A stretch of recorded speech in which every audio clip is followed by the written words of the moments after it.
Assalamualaikum warahmatullahi wabarakatuh. Para peserta didik, selamat bertemu kembali pada pembelajaran fisika, yaitu kali ini bertemu pada bab 2, yaitu vektor, di mana KD pada vektor ini yaitu menerapkan prinsip penjumlahan vektor sebidang, misalnya perpindahan. Apakah yang akan Anda pelajari pada bab ini? Yang akan kita pelajari ada 7 item, yaitu besaran skalar dan vektor. Yang kedua notasi vektor. Yang ketiga operasi vektor. Yang keempat vektor posisi. Yang kelima perpindahan vektor. Yang keenam kecepatan vektor. Dan yang ketujuh percepatan vektor. Untuk melihat seperti apa sebenarnya vektor, seperti lihat ujung jarum kompas selalu mengarah ke arah kutub bumi, yaitu arah utara dan selatan. Kata utara, selatan, barat, dan timur itu menunjukkan arah mata angin. Arah mata angin sangat berkaitan erat dengan materi besaran vektor. Untuk apa? Nanti kita akan pelajari. Seperti gambar seperti ini, lihat. Seperti yang gambar A, orang mendorong gerobak, B, beberapa kuda menarik gerobak, dan C, pesawat udara. Pertemuan kita yang pertama yaitu kita akan mempelajari besaran skalar dan vektor, serta notasi vektor. Besaran skalar dan vektor. Di dalam fisika, besaran dibedakan atas dua. Untuk arah yaitu besaran vektor dan besaran skalar. Apa itu besaran vektor? Adalah besaran fisika yang memiliki nilai dan juga arah. Sedangkan besaran skalar itu apa? Yaitu besaran yang hanya memiliki nilai saja. Yang pertama besaran skalar tadi, besaran yang hanya memiliki nilai saja. Seperti apa contohnya? Seperti waktu, suhu, dan juga volume.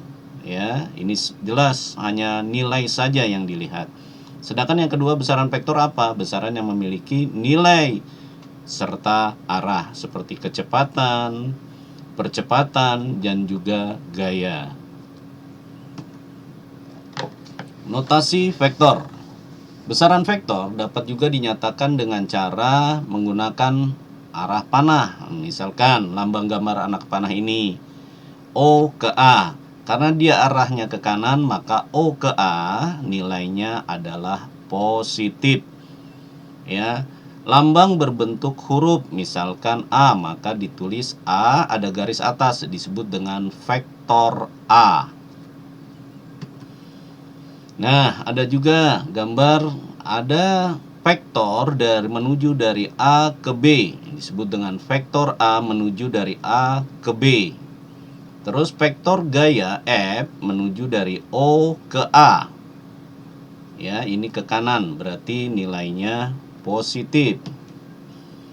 Untuk pertemuan pertama, ya, tadi hanya untuk notasi vektor sudah kita lalui. Sekarang pertemuan kedua, operasi vektor. Di dalamnya ada penjumlahan vektor dan pengurangan vektor. Oke, penjumlahan vektor secara geometrik itu dibedakan atas A, metode segitiga. Anda lihat ini ada vektor A ke kanan, vektor B ke atas. Ini digabung vektor A, vektor B, maka akan terdapat resultan alias vektor C. Ya, ini penjumlahan vektor. Metode jajaran genjang. Ada ya vektor V1, vektor V2, ini vektor V1 ke kanan, V2 ke atas, maka ini ditarik sama dengan V2, ini ditarik sama dengan V1, maka akan tercipta resultan yaitu V1, vektor V1 ditambah V2. Ya. Maka rumus resultan gayanya adalah R sama dengan akar V1 kuadrat ditambah V2 kuadrat ditambah 2V1 V2 cos alfa. Ataupun aturan sinusnya kalau ditanya sudut, maka R per sin alfa sama dengan V2 per sin alfa 2. Ini dia V2. V1 per sin alfa 1 yang di hadapannya. Keterangannya R-nya adalah besar resultan, V1 dan V2 adalah besar vektor, alfa adalah sudut antara V1 dan V2. Metode poligon atau segi banyak poli. Ya, banyak gon segi, poligon segi banyak. Ini jadi lebih dari 2. Misalkan ada vektor A, vektor B, dan vektor C digabung.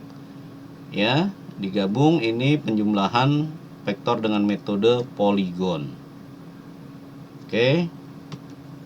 Sekarang pengurangan vektor adalah penjumlahan vektor negatif. Misalkan ada vektor A ke kanan, vektor B ke atas. Ini karena pengurangan yang diminta, ini dipindah jadi ke bawah arahnya, maka inilah resultannya. Rumusnya R sama dengan A min B sama dengan A plus buka kurung min B. Penjumlahan vektor secara analitis, ya, pengurangan vektor adalah kebalikan dari penjumlahan atau pemanduan vektor. Ya, oke, kita lewat. Penjumlahan vektor juga sama. Ini penjumlahan 3 vektor setitik tangkap. Nah, misalkan ada sumbu X dan sumbu Y. Ada 3 vektor F1, F2, F3. Alfa 1, alfa 2, alfa 3. Ini kalau diuraikan maka F1X, F1Y. Untuk F2 nya sama, F2X ke sumbu X, F2Y ke sumbu Y, F3 juga sama. Oke. Ini rumusnya. Tabel untuk komponen vektor pada sumbu X dan sumbu Y. F1 sudut alfa 1 ini pada sumbu X pakai cos, pada sumbu Y pakai sin. Oke. Itu saja untuk pertemuan kita. Nanti kita akan lanjutkan pada pertemuan ketiga. Terima kasih. Wassalamualaikum warahmatullahi wabarakatuh. Tetap semangat belajar, jaga kesehatan.